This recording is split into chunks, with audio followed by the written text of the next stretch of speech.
퇴직 후 연금이 시작되기까지의 공백은 생각보다 길고 그 4년은 단순한 시간의 문제가 아니라 존재의 공백으로 다가옵니다.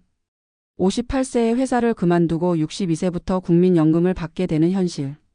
그 사이를 어떻게 버텨야 할까요? 오늘은 그 4년을 견뎌낸 한 사람의 이야기를 통해 은퇴 이후 우리가 마주하게 될 공백의 의미를 함께 생각해 보려 합니다. 한때 광고 대행사에서 일하던 58세의 마케팅 팀장 이정훈 씨. 그는 늘 바쁘게 살았습니다.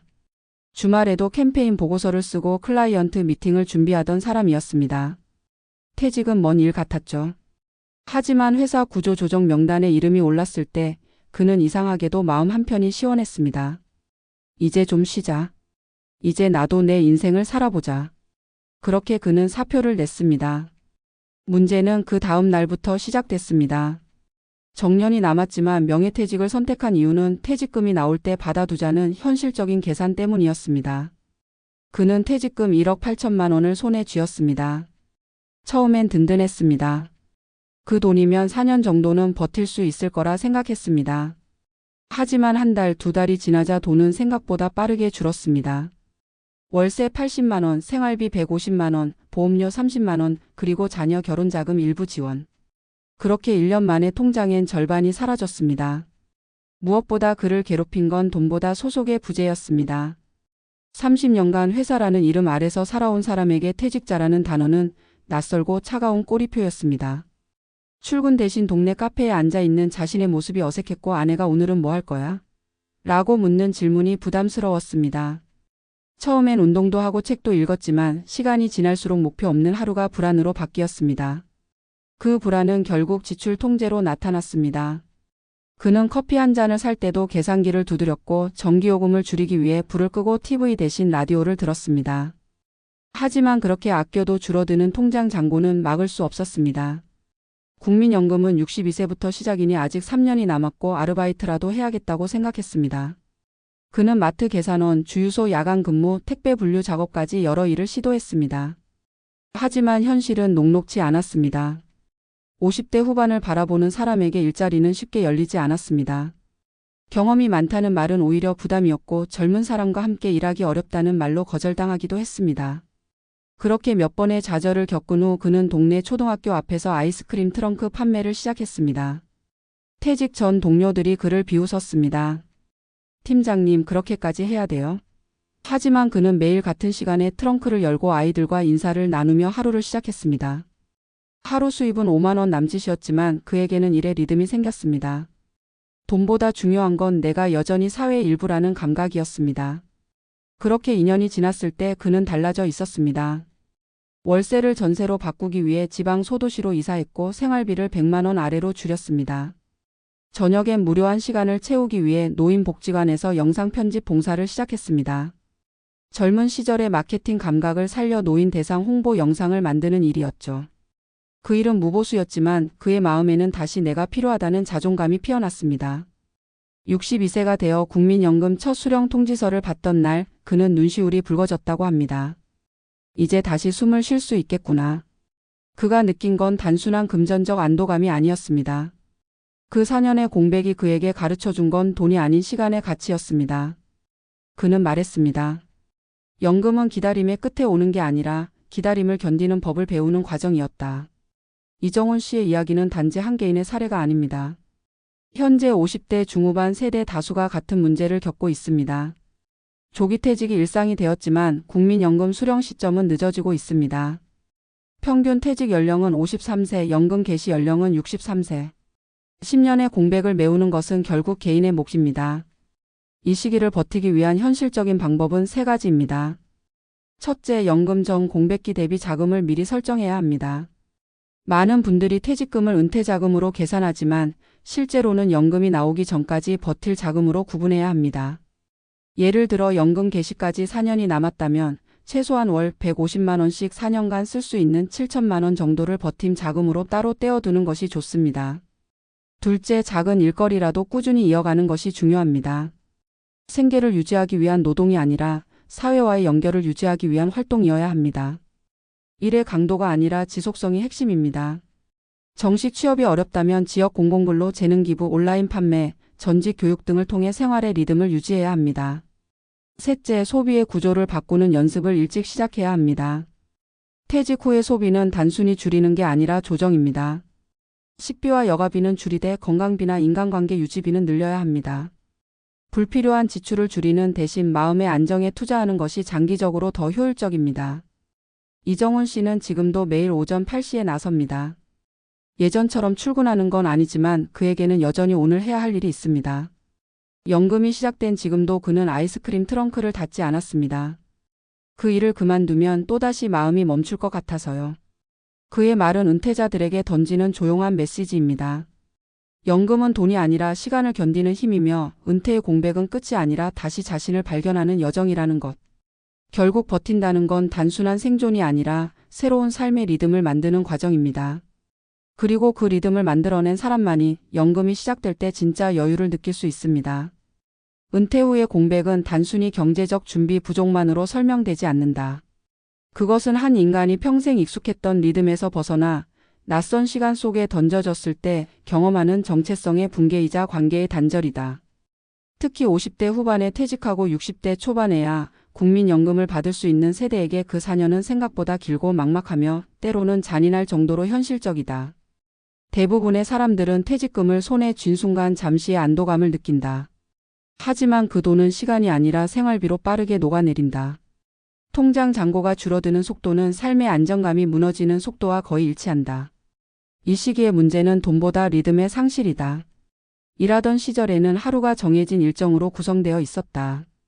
출근, 회의, 보고, 점심, 마감, 퇴근이라는 리듬 속에서 시간은 목적을 가지고 흘렀다. 그러나 퇴직 이후에는 시간의 구조가 사라진다. 오늘 뭐하지라는 질문이 반복되면 불안은 서서히 깊어지고 자신이 쓸모없는 존재처럼 느껴지기 시작한다. 이 시기의 불안은 종종 과소비나 극단적인 절약으로 이어진다. 전자는 현실 도피형 소비로 후자는 존재 확인형 절약으로 나타난다.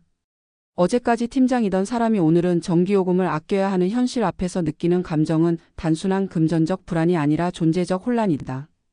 그래서 이 시기의 핵심은 돈을 버는 것이 아니라 자신을 다시 정의하는 것이다. 실제로 58세에 퇴직한 이정훈 씨는 4년의 공백 동안 일의 재발견을 통해 자신을 지켜냈다. 그는 생계를 위해 일한 것이 아니라 나를 유지하기 위한 일을 했다. 아이스크림 트렁크 판매는 수입이 아니라 리듬이었다. 정해진 시간에 나가서 사람을 만나고 대화를 나누며 하루를 견디는 과정 속에서 그는 다시 살아있음을 느꼈다. 은퇴 후 생존의 본질은 바로 이런 생활의 반복성 회복에 있다. 일을 통해 얻는 것은 돈보다 목적이다.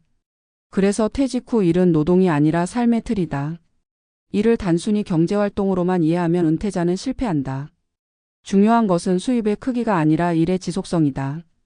이정훈 씨는 60세가 넘어서야 다시 사회적 자신감을 회복했다. 그 과정에는 소비의 재구성도 있었다. 그는 소비를 줄인 것이 아니라 방향을 바꿨다.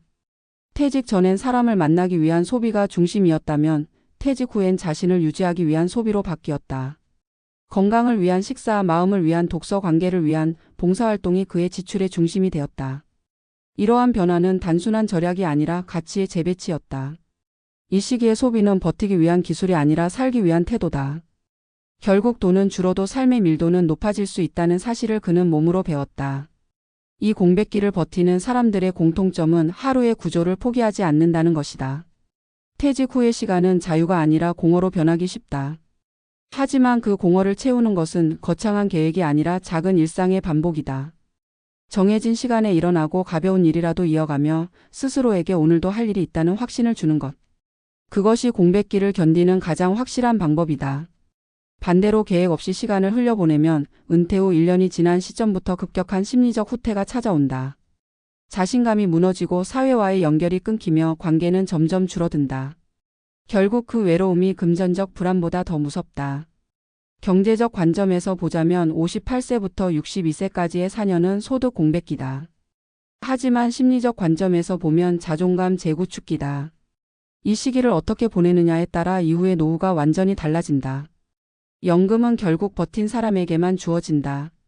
그 버팀의 기술은 세 가지로 정리할 수 있다. 첫째는 소득의 연속성을 끊지 않는 것이다. 정식 일자리가 아니어도 좋다. 하루 몇 시간의 아르바이트, 주 1회 봉사, 재능 공유 같은 활동이라도 지속해야 한다. 일의 형태보다 중요한 건 일을 하는 태도다. 둘째는 지출의 구조 조정이다. 생활비를 줄이기보다 삶의 우선순위를 바꾸는 것이다. 퇴직 전엔 소비가 관계를 유지하기 위한 수단이었다면 퇴직 후엔 자기 회복의 도구가 되어야 한다. 셋째는 시간의 목적화다. 단순히 시간을 흘려보내는 것이 아니라 그 시간을 통해 무언가를 배우거나 만들어야 한다. 그게 자격증이든 취미든 봉사든 상관없다. 시간을 목적 있게 쓰는 사람은 불안을 덜 느낀다. 이 시기의 실패는 대부분 준비 부족이 아니라 상상 부족에서 비롯된다. 사람들은 퇴직 후의 삶을 현실적으로 상상하지 않는다. 일하지 않는 자신을 그려보지 않고 연금이 나오기 전까지의 공백을 경험해보지 않는다. 그래서 막상 그 시점이 되면 당황한다. 버티는 법을 미리 배우지 않은 것이다. 하지만 공백은 피할 수 없는 과정이다. 문제는 그 공백을 어떻게 채우느냐다. 누군가는 불안으로 누군가는 배움으로 채운다. 결국 그 차이가 노후의 질을 결정한다. 연금은 단순히 국가가 주는 돈이 아니다. 그것은 기다림의 대가이자 인내의 보상이며 자기 삶을 버텨낸 사람에게 주는 증표다. 그래서 연금 개시 나이까지의 공백기는 시험 기간과 같다. 이 기간에 자신을 지탱할 방법을 찾은 사람은 연금을 받는 순간부터 안정된 삶을 누리지만 그렇지 않은 사람은 연금이 시작돼도 여전히 불안하다. 결국 돈보다 중요한 건 시간의 감각을 잃지 않는 것이다. 이정훈 씨의 마지막 말은 그래서 깊게 다가온다. 그 4년이 없었다면 나는 여전히 회사의 이름으로만 존재했을 겁니다. 연금이 나오기 전의 시간은 내 이름을 되찾는 시간이었어요. 우리는 종종 연금이 시작되면 인생이 다시 편해질 거라 믿는다. 하지만 진짜 중요한 건 연금이 오기 전 그 기다림을 어떻게 살아내느냐이다. 그 시간을 무너짐으로 보낼 수도 있고 새로움으로 보낼 수도 있다.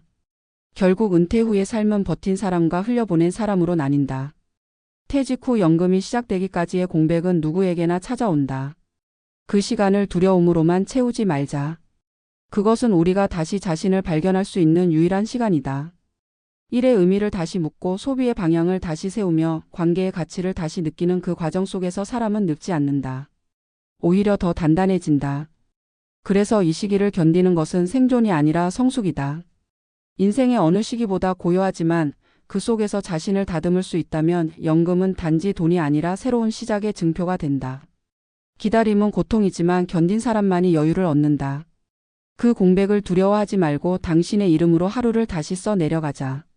그것이 진짜 은퇴의 시작이다.